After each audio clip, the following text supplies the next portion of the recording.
human history holds enigmatic artifacts and sites that challenge our understanding. 3 persistent mysteries are the Tulli Papyrus, Rujm el-Hiri, and the Nomoli figurines, each requiring interdisciplinary investigation. Examining them demands critical thinking, distinguishing evidence from speculation. This video explores these mysteries, outlining known details, debates, and current scientific knowledge.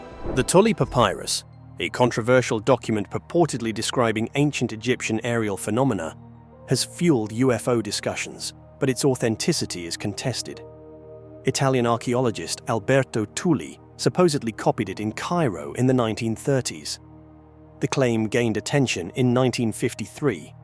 Italian Fortean Boris de Rachiviltz later claimed to have found a fragment among Tulli's papers, asserting it described flying saucers during Thutmose III's reign, 1479 to 1425 BC. Rachiviltz later admitted he never saw the original, and his translation was based on Tulli's notes from 1934. The original papyrus remains unfound, hindering verification. The transcription describes a circle of fire or fiery disk observed by scribes. It was headless, foul-smelling, large, silent, and confused the pharaoh. Days later, more appeared, brighter than the sun, followed by fish, or fish and volatiles, falling from the sky. This unprecedented event was recorded. While some see alien visits, its dramatic nature and the rain of fish resemble Fortean literature, suggesting potential fabrication. Scholars largely dismiss its authenticity due to a lack of evidence and provenance. No records exist outside UFO literature, and the Vatican Museum has no record. It's absent from historical records before the mid-20th century. Rachiviltz's changing accounts are doubtful. Critics suggest misinterpreting natural phenomena like comets. Its emergence coincided with UFO interest, raising suspicion of forgery. The rain of fish is also suspicious. Samuel Rosenberg suggested plagiarism from Ezekiel. Ufologists called it a hoax. Theory suggests copying from a 1927 grammar book. Rachiviltz's later admission of never seeing the original and Thayer's falsification further undermine it. Arguments for authenticity are weak, relying on initial claims and a report of initial belief by an Egyptologist who later suggested a meteorite. The Tulli Papyrus seems a modern enigma, not ancient. Lack of the original, conflicting accounts, potential misinterpretation, and signs of a hoax point to its dubious nature. Mainstream scholarship dismisses it as lacking credible support.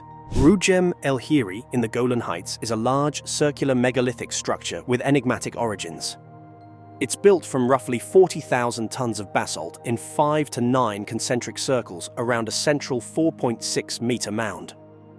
Walls are 1 to 2.5 meters high, with a 150 to 160-meter outer diameter. It has 2 main entrances and connecting radial walls. Its pattern was revealed after the Six-Day War. Consensus dates it to the early Bronze Age II, 3000 to 2700 BC, via OSL dating, though some suggest an earlier Chalcolithic origin, around 3500 BC.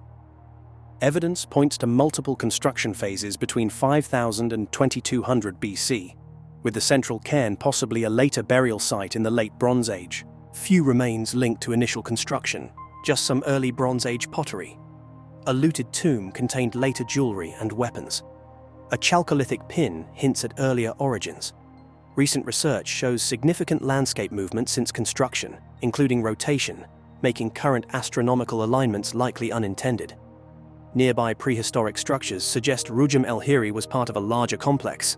Hiris include a ceremonial center, ancient calendar, challenged by geodynamic shifts, burial ground, later use, excarnation site, or a giant agricultural calendar.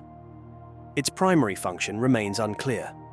He builders are uncertain, likely from the early Bronze Age II, 3000 to 2700 BC. The Hebrew name, Wheel of Giants, links it to biblical giants. The area had a dense Chalcolithic population.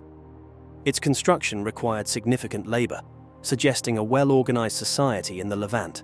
A study using satellite imagery and geomagnetic analysis showed substantial geodynamic movement in the Golan Heights over 150 million years, including rotation where Rujm el-Hiri is located.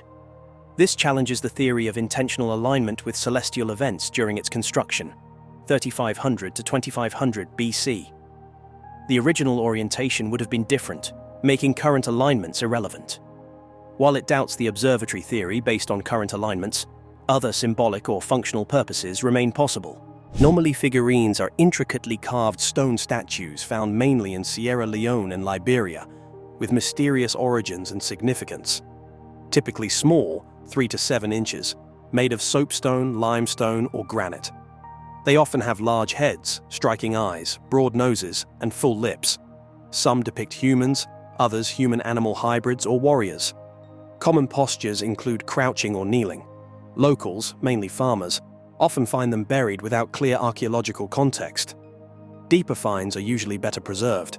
Precise dating is difficult. Estimates range from hundreds to potentially tens of thousands of years. European records date to the 15th century. Stylistic comparisons suggest a possible origin around the 7th or 8th century AD. Some evidence hints at creation before the 15th century. Extreme claims suggest dates as early as 15,000 to 19,000 BC, sometimes linked to ancient giants or extraterrestrial contact, but these are generally doubted by scholars due to technological timelines. They are culturally significant in Sierra Leone and Liberia. Some believe they were made by gods or represent ancestral spirits. The Mende revere them as rice gods. Some tribes use them as oracles. Legends link them to banished angels or powerful figures in secret societies. Many believe they bring good luck and protection, placing them in shrines or fields. They are even used in oath-taking ceremonies. Archaeologists attempt to place them in West African history. Some suggest the Sapes, who lived in the region before the Mende, created them. Similarities to Sudanese ancestral figures support the ancestor representation theory. They are among Sierra Leone's earliest art forms. Their uniqueness suggests they might be remnants of a lost empire, predating current inhabitants. One theory suggests they were imitations of earlier Sudanese clay figures. Depictions with weapons might symbolize power. Curator Frederick Lamp linked them to the Temne culture, disrupted by the Mende invasion in the mid-1500s. Their association with agriculture suggests use in fertility rites. Their precise context remains a puzzle. The Tulli Papyrus, Rujm el-Hiri, and the Nomoli figurines offer unique insights into the past, highlighting ancient achievements and persistent questions. While science and history provide valuable knowledge, uncertainties remain. The Tulli Papyrus is likely not an authentic ancient Egyptian record. Rujm el-Hiri's purpose is still debated, with recent findings challenging previous theories.